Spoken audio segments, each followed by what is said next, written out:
Sir Ashwin का है। यही तो हम भी जानना चाहता हूँ कि हमरा बिटवा कहाँ है। अच्छा? पिछले 2 दिन से गायब है, मिसिंग कंप्लेंट वाले खाए हैं, लेकिन ससुरा कुछ होता ही नहीं। देखो ये पगलिया को देखो, 2 दिन से न खाया है न पिया है, सोती भी नहीं है। ये हमारे आदमी उसे ढूंढ ढूंढ के थक गए हैं। कुछ पता नहीं भैया, अपने 40 साल के करियरवा में हम पहली बार इतना चिंतित हुए हैं। संदेह करना तो पुलिस का ड्यूटी है। क्या करें, पॉलिटिशियन है, झूठ बोले बगैर खाना हजम नहीं होता, आम बात है। लेकिन ई मामले में ना ना ना ना ना। 2 दिन पहले मिनिस्टर साहब का फोन आया। इन्होंने मुझसे रिक्वेस्ट की कि जांच खुफिया तरीके से होनी चाहिए। इसीलिए मैं चाहता हूं कि इनके बेटे अश्विन की तलाश अनऑफिशियल तरीके से हो। इस तरह तो उसे ढूंढ नहीं पाएंगे सर। तो भाई चाहते का हो, कंप्लेंट वा लिखाएं, अखबार में दे, टीवी न्यूज पर डालें, गली में उसका पोस्टर वा चिपकाऊं, ये सब करूंगा हम, पर हमको हमरा बिटवा चाहिए। सर आपको अंदाजा भी नहीं है कि मैं क्या करने वाला हूँ। क्या करोगे? अरेस्ट करोगे, कोर्ट में जाओगे, जेल में डाल दोगे, तो करके देखो। भैया तुम अपना पुलिस की ड्यूटी बढ़िया से निभाओ। कहा है कि बाप होने का फर्ज निभाना हमको बहुत अच्छी तरह से आता है। वो सिर्फ आपका बेटा ही नहीं बल्कि एक फरार मुजरिम भी है सर। तुम्हारी ईमानदारी पर हमको पूरा भरोसा है। उसे पकड़ लो और जेलवा में डाल दो, तुम्हारा प्रमोशन ऑर्डर तुम्हारे घर पहुंच जाएगा। All the best.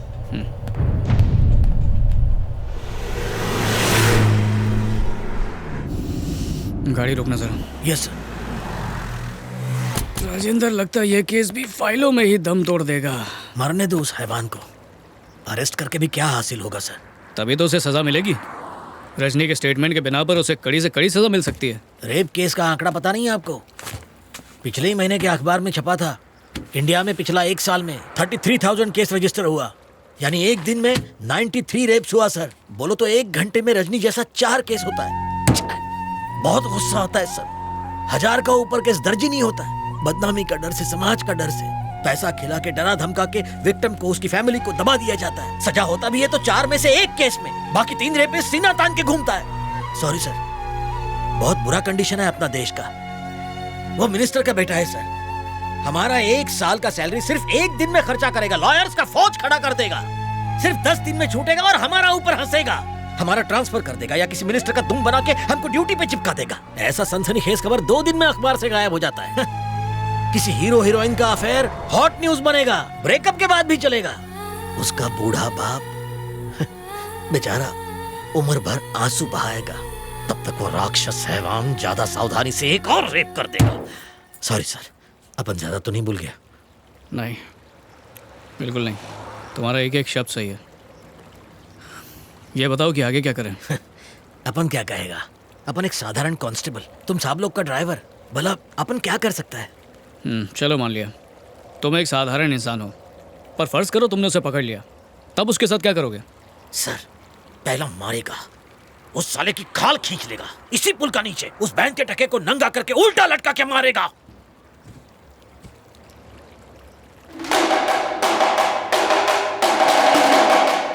जाके जरा ब्रिज के नीचे देखो। जाओ देखो। सर,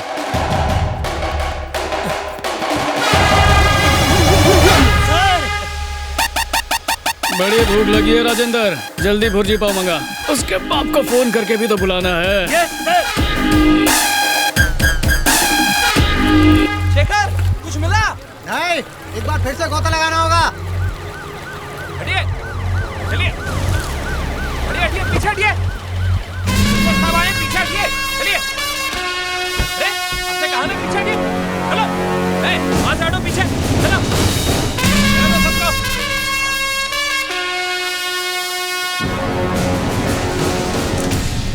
कहाँ है हमारा बिटवा?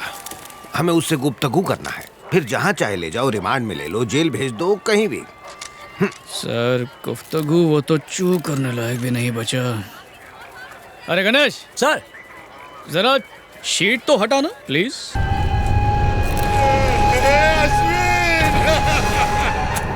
अरे क्या हो गया? डेड बॉडी से दूर रहिए सर। चल भाग, यहाँ से भाग। इस पर आपके साइन चाहिए। लाश को देख के मौत की वजह समझ में आई? ये एक ब्रूटल मर्डर है। इसके फेस को बुरी तरह आयरन रॉड से कुचला गया है और कम से कम 2-3 दिन तक टॉर्चर किया गया है। इतना यकीन से कैसे कह सकती हैं? मैं एक डॉक्टर हूँ। 1 घंटे के जख्म में और 24 घंटे के जख्म में फर्क होता है। जिंदा भी होता तो बच्चा पैदा नहीं कर पाता। आप मेरी बात समझ रहे हैं ना? बेरहमी से मारा। पोस्टमार्टम के बाद ही मैं आपको डिटेल्स बता पाऊंगी। Okay, thank you doctor. Thank you. चलिए। चलो।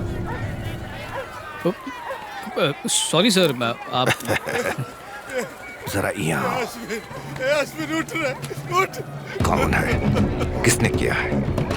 कुछ कह नहीं सकते। वो जो कोई भी है, उसे इसी जिंदगी में नर्क का मजा ना चखाया तो फिर कहना। माफ करना, पर बेटा तो आपका भी नर्क में ही होगा, क्योंकि वो भी एक फरार मुजरिम था, रेपिस्ट, क्रिमिनल, समाज पे एक धब्बा। उसने जो किया, मेरे ख्याल से नर्क में भी जगह नहीं मिलेगी। वो लड़की का रेप हुआ कौन किया, ये बात का पता तुम 10 घंटा में लगा लिए। अपनी काबिलियत का सबूत दे दिए हो तुम। अब हम तुम्हें 10 घंटा का टाइम देता हूँ। हमरे बेटे के कातिल को ढूंढ के बताओ, तब ही हम तोहार बहादुरी का जौहर मानूंगा। सर, मुजरिम तो कोई भी हो सकता है। पब्लिक में से कोई हो सकता है, या मीडिया में से कोई हो सकता है, या लड़की की माँ, उसका बाप, उसका भाई, वो भाई जो हो सकता है पुलिस ऑफिसर हो। ये भी हो सकता है उसका नाम IPS विजय कुमार हो। आप उसका एक बाल भी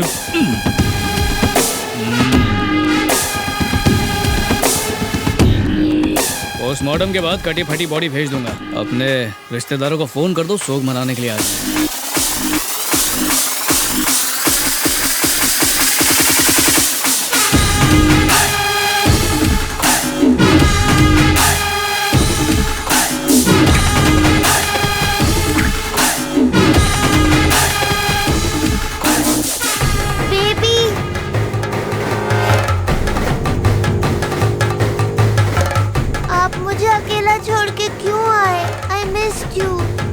सॉरी बेटा, आइंदा ऐसा कभी नहीं करूंगा।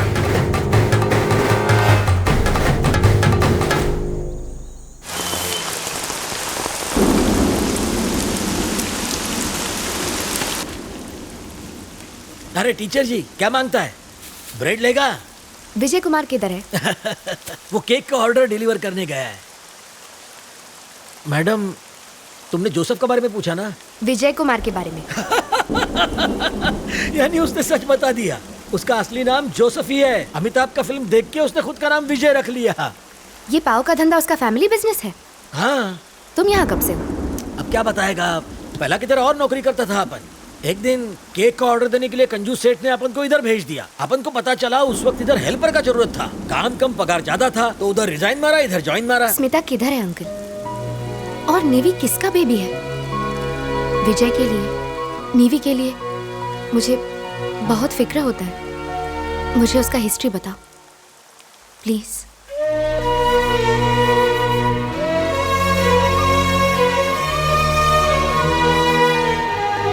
हाय, सॉरी थोड़ा सा लेट हो गया।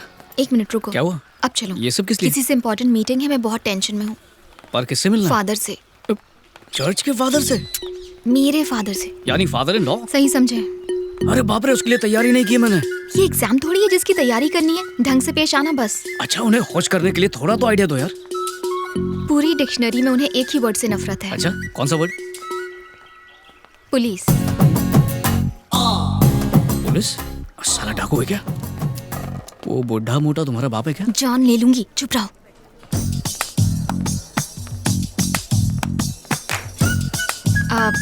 ये है बुआ और ये है मोना। नमस्ते। पापा। Good evening sir.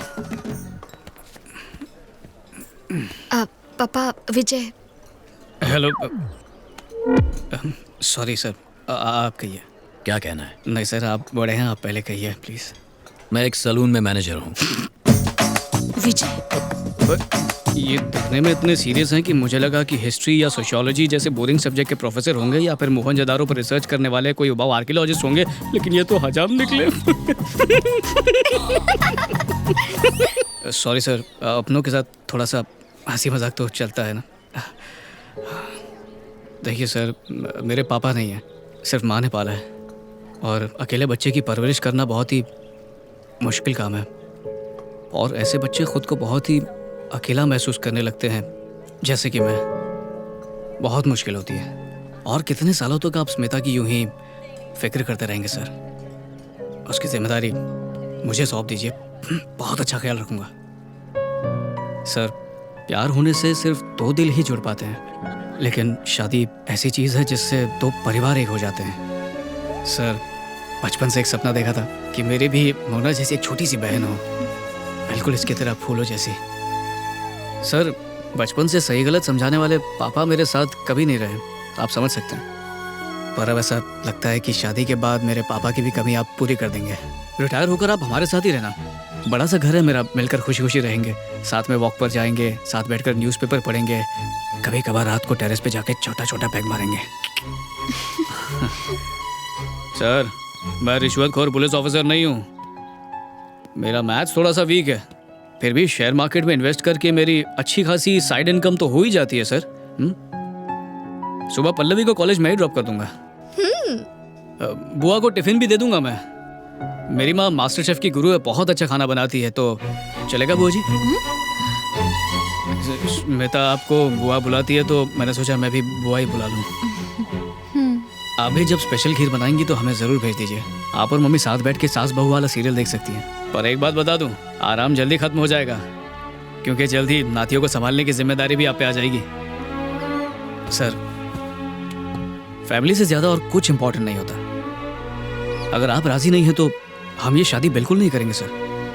आपके आशीर्वाद के बिना मुझे स्मिता चाहिए ही नहीं। सर देखिए, मैं आपको मक्खन नहीं लगा रहा हूँ, अपने दिल का हाल बता रहा हूँ।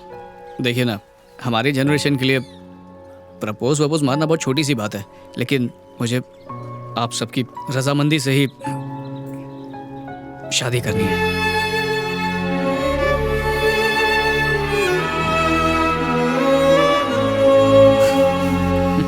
इतना सब कहने के बाद भी शक की नजर से देख रहे हैं। समझ सकता हूँ, मेरे पेशे में बहुत खतरा है ना।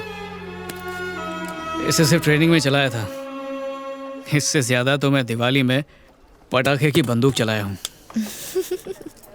मैंने तो बंदूक। Thank you sir.